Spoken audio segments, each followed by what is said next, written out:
My parents handed my sister a $100,000 wedding gift like it was nothing, then looked me straight in the eye and said, "You don't deserve any help." That was the night I walked out and cut every line connecting us. I built my life in silence, no calls, no updates, just work and grit. 3 years later, my sister slowed her car in front of my $2 million home and called our mother, sobbing, asking why I had what she didn't. But the real twist isn't the house she saw that day. It's what she never expected to find behind the door. I grew up in a house where perfection wasn't just encouraged, it was required. From the outside, the Hartmans looked like a polished Boston family, a surgeon father, a university lecturer, mother, a tidy colonial home with trimmed hedges and framed vacation photos lining the hallway. But inside, there was a quiet hierarchy everyone understood without it ever being spoken. Victoria, my older sister, filled every room with the kind of effortless light my parents adored. She had their features, their charm, their expectations wrapped neatly around her like a birthright. And me, I was the girl they constantly reminded to try harder. Some memories arrive softly like dust motes floating in sunbeams. Others hit like sharp glass. I remember sitting at the dining table, the smell of roasted chicken in the air, while my parents bragged about Victoria's private school achievements. When the conversation shifted to me, the tone changed lighter, obligatory, dismissive. "Lily's independent," my mom would say with a smile that didn't quite reach her eyes. "She's used to figuring things out." Independent was their polite word for overlooked. I started working at 16, saving every spare dollar in a chipped jar under my bed. Meanwhile, Victoria got a brand new car with a bow on top and a celebratory dinner. When I left for college, it was in a rattling used Toyota I'd bought myself. Victoria left in a sleek sedan, our father proudly parked in the driveway, neighbors watching. Still, I tried. I tried to be enough. I tried to be seen. By my 20s, I'd carved out a path in marketing, nothing glamorous, just steady work at a mid-size agency. I was good at it too, even if my mother's lips tightened whenever I mentioned my job. "You could have chosen something more meaningful," she'd sigh already, imagining me in a white coat like my father or a lecture hall like her. It was around then that Ethan appeared in my life, a software engineer with gentle eyes, a steady way of listening, and no interest in the games my family played. With him, I felt something unfamiliar ease. He didn't see me as the shadow sister or the family disappointment. He saw me, entirely. I hoped naively that my family would see him too. But the first time I brought him home for Thanksgiving, the temperature in the room dropped. My father sized him up in seconds. My mother asked questions that sounded like compliments, but weren't. And Victoria, glowing in her engagement ring, gave Ethan a polite, bored smile before diving into another story about Andrew's remarkable connections. I tried to ignore the feeling building in my chest, that familiar tightening, that quiet, practiced acceptance of being second. But something shifted that night when my father tapped his glass for attention and launched into a congratulatory speech about Victoria's upcoming wedding. The pride in his voice was warm and rich, a warmth I had never once felt turn toward me. I didn't know it then, but that dinner was the first tremor. The real break was still coming.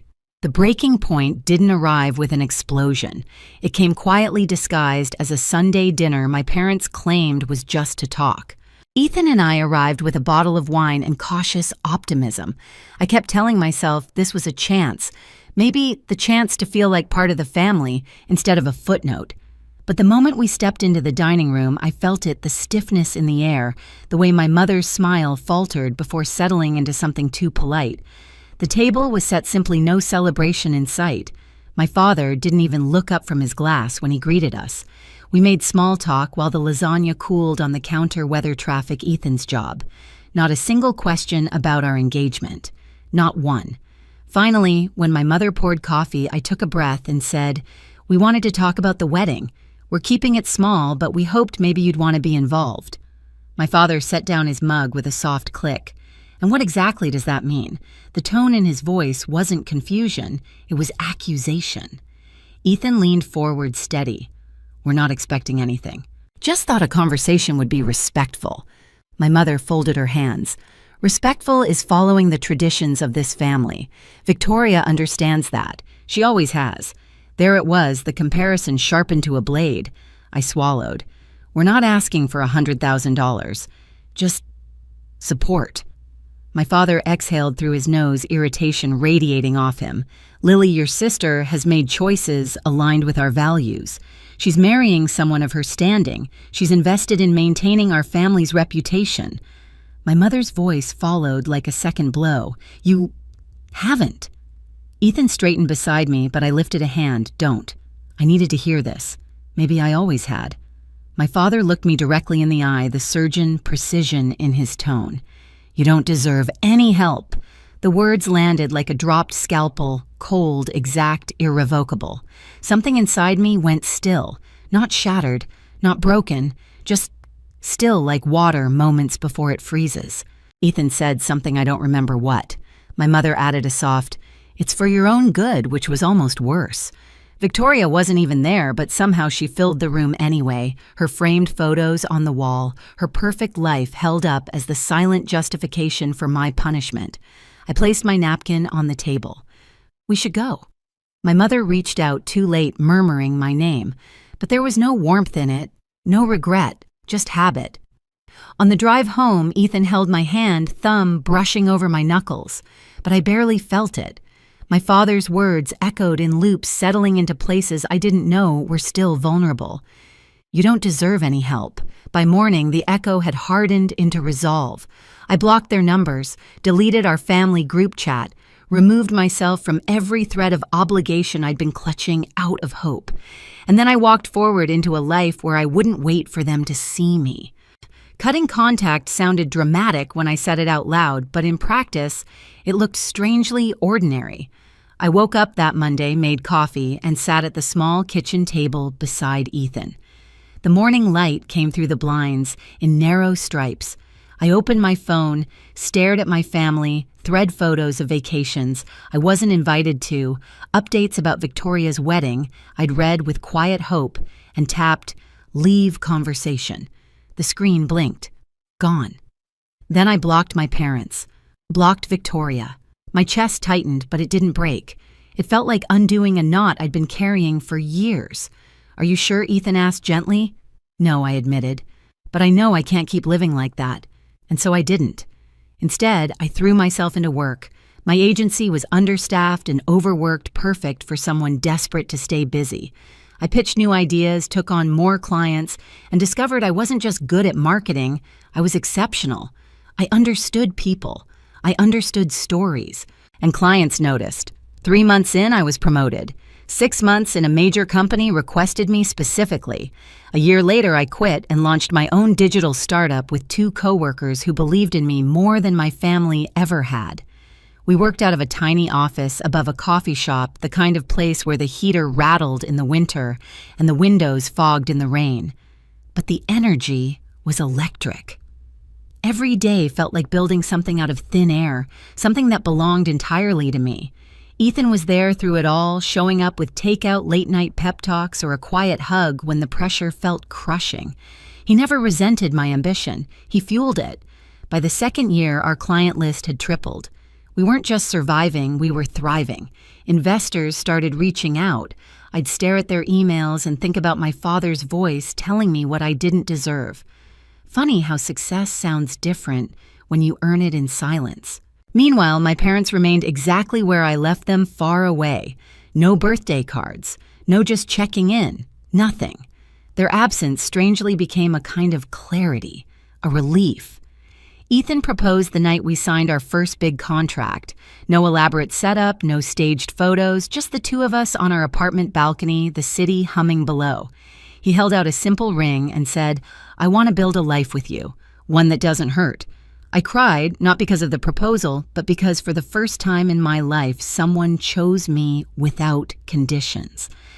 And when we bought our home, a modern, glass-lined place in the hills outside the city, it wasn't meant to impress anyone. It wasn't a trophy. It wasn't revenge. It was proof. Proof that choosing myself hadn't ruined anything. Proof that I wasn't who my parents said I was. Proof that life could grow in the very space they abandoned. We moved in on a warm summer evening.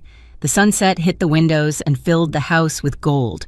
Ethan wrapped his arm around my waist and whispered, "This is only the beginning." I believed him. But I didn't know that miles away someone else was about to find my address, someone whose curiosity wasn't innocent at all. I didn't know anything was wrong until Sophia texted me one quiet Saturday morning. "Hey, was that your sister driving past your house?"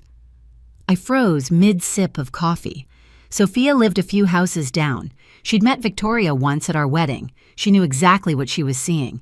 Before I could reply, another message popped up. She stopped across the street, just staring, then sped off. A cold prickle worked its way up my spine. 3 years of silence, and now this. Ethan glanced over. "Everything okay?" I didn't answer right away, because I didn't know. Later that afternoon, my phone rang with a number I hadn't seen since the night my father told me I didn't deserve help. For a moment, I considered letting it go to voicemail. Curiosity won. Lily, my mother's voice, came through thinner than I remembered. "Sweetheart, we think it's time we talked." My grip tightened. "Why now?" A beat of hesitation. "Victoria mentioned she was in your neighborhood. She saw your home." There it was, not regret, not love, recognition of value. "We'd love to visit," she continued. "Rebuild. Start fresh." "Fine," I said. "This Saturday, 2 o'clock. When I hung up, Ethan was already watching me. "You ready for this?" "No," I admitted, "but I'm done running from ghosts." Saturday arrived bright and polished, as if the sky itself wanted to watch the show. Ethan and I set out coffee and pastries on the patio, neutral hospitality, nothing intimate. I wasn't offering closeness, just space. At 1:58, security called. "A family of 3 for you, Ms. Hartman." A black sedan rolled up the driveway. My father stepped out first, shoulders, stiff silver hair catching the light. My mother followed, smiling too widely. And then Victoria, looking smaller than I remembered, clutching her purse like a life raft. I opened the door. "Come in." My mother's eyes darted around the foyer. "Your home is lovely." I nodded. "Let's sit outside." We moved to the patio, sunlight hitting the glass railing. It was peaceful. Too peaceful for the storm I knew was coming. My father cleared his throat. "Lily, we're glad you agreed to see us. It's been too long. You chose the silence," I said softly. An awkward beat. My mother jumped in. "Families make mistakes, but we're here now and we'd like to reconnect." I studied her carefully. "Why?" She blinked. "Because we miss you. That all." Another silence, longer, heavier. Then my father said it. "The real reason. We've hit some financial difficulties." My stomach dropped, but not from shock. "Of course," he continued, voice tight. "The settlement from the malpractice case took more than expected. And I'm consulting now, but rebuilding my name is challenging." My mother leaned forward. "And Andrew, well, his startup could take off with the right investor, someone with resources." Victoria finally spoke, her voice small. "We thought maybe you could help." There it was. Not love, not apology, need. "I see," I said quietly. My mother smiled, relieved. "We knew you'd understand. Family supports family, just like we supported Victoria's wedding." My jaw tightened. Ethan's hand brushed mine under the table. My father continued. 200,000 would get us through this year, and another 200 to help Andrew launch properly. My mother nodded enthusiastically. "It's nothing to someone living in a house like this." A soft buzzing began in my ears, not anger, just clarity. A clarity I'd never had as a child kneeling in their shadow. "Before we continue," I said, "there's something you should know." 3 pairs of eyes lifted to me. "Victoria drove by my house earlier this week. She called you crying. Why does she have that?" Victoria's face flushed pink. Mom told you no. Someone who actually cares about me did." My father's jaw hardened. "Lily, that's enough." "No," I said. "It isn't." For the first time, I looked at them without searching for approval, without shrinking myself. "You didn't come because you missed me. You came because you realized I became something without you, and now you want a piece of it." My mother gasped. "How can you say that?" "Because for 28 years, I replied your love depended on how well I mirrored your expectations. And when I stopped mirroring them, you cut me off long before I cut you." My father leaned forward. "You are being dramatic. We did everything for you." I held his gaze. You gave Victoria a life of open doors. You gave me a lesson: earn everything yourself or get nothing. So I did. And now you want what I built." Victoria's eyes suddenly glistened. "Lily, we're family." I softened, not for her, but for the child she carried who hadn't asked for any of this. "I'm not giving you money," I said. "Not for the lawsuit, not for Andrew's venture, not for past debts or imagined obligations." My mother stood abruptly. "After everything we gave you, you gave me standards I could never meet," I said gently, "and pain that pushed me to build a life without you." They stared at me, stunned by the calm. But I continued, turning to Victoria. "I will do one thing. I'll set up an education fund for your baby. It will be in the child's name only. No withdrawals for anything else." Victoria's lips parted. You do that?" "Yes, because your child deserves a future untouched by this dysfunction." My father scoffed. "You think you can dictate terms to us? I'm not dictating anything," I said. "I'm choosing boundaries." I stood, signaling the end. "You came here for money. And you're leaving with something better clarity. You don't have access to me anymore. Not my resources, not my time, not my peace." My mother's voice wavered. "You'll regret this when we're gone." "I regretted trying to earn your love for years," I replied. "I'm done regretting things that keep me small." Ethan opened the door for them. One by one, they walked past him. My father stiff with anger, my mother trembling with disbelief. And Victoria, who paused, really paused, and whispered, "Thank you for the fund." When the car disappeared down the hill, I finally exhaled. The sun warmed my back. The house stood quiet, steady, earned. Ethan slipped an arm around me. "You okay?" I nodded. "I think this is the first time I've ever been okay.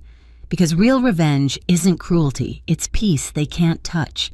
In the days after they left, the house felt different, lighter, as if someone had opened every window and let the past drift out. I kept waiting for the familiar sting of guilt or the ache of second-guessing, but neither came.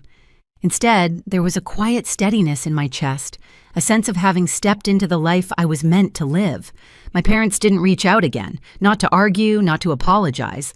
Silence this time felt like acceptance of a truth they could no longer bend. I wasn't theirs to control anymore. Victoria sent a short message thanking me once more for the education fund. Nothing more, nothing less. It was the first time she'd spoken to me without superiority in her voice. Work continued to grow. Our startup signed another major contract, and Ethan and I found ourselves settling into routines that didn't carry old wounds. Sometimes on quiet mornings, I'd sip coffee on the patio and look at the hills beyond our home, thinking about how close I'd come to shrinking my life to fit their vision. Instead, I built something bigger, something mine. And the peace that came with it was the kind no one could take away. I've learned that family isn't defined by blood wealth or expectations. It's defined by who shows up with love that doesn't need to be earned. If my story hit something inside you, share your thoughts below. And if you've ever had to rebuild your life from the ground up, you're not alone here. Subscribe, like, and stay with me for the next story. There's always another truth waiting to be told.